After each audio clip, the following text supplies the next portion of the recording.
Hey yogis, Terry Yoga Dance here. Nice to see you.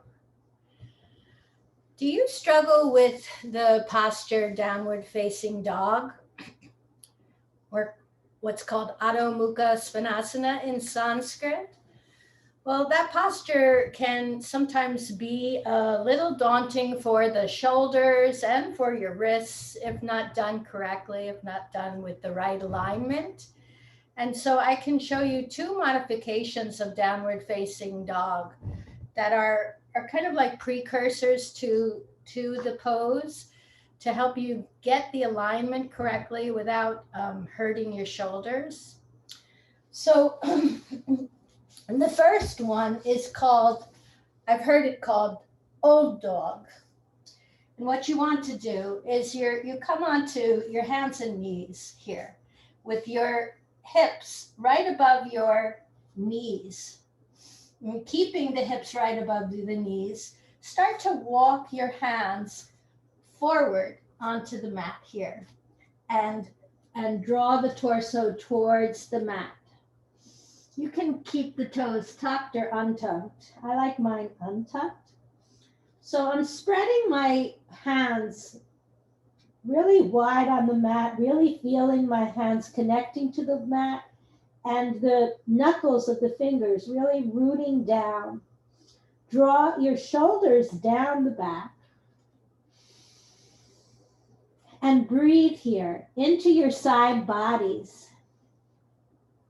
So you're getting a nice stretch for your spine as opposed to the backs of the legs.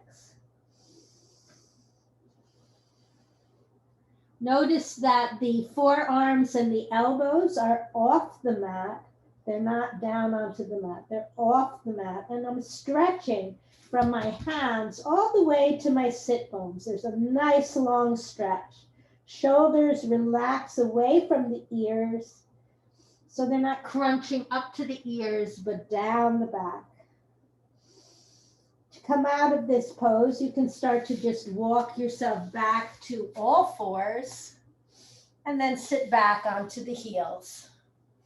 So that's a nice precursor. It's a variation of downward facing dog.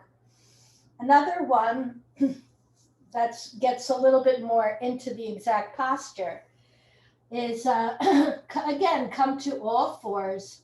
Bring the hands about a hand's length forward from the shoulders. Tuck the toes under and start to lift the hips up to the sky. If you need to adjust, that's fine.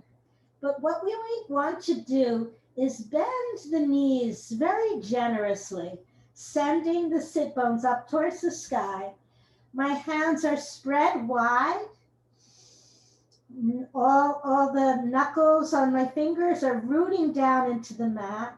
I'm drawing my belly button into the back body. And my belly is trying to reach towards my thighs. And I'm breathing here. I'm pushing the mat away with my hands.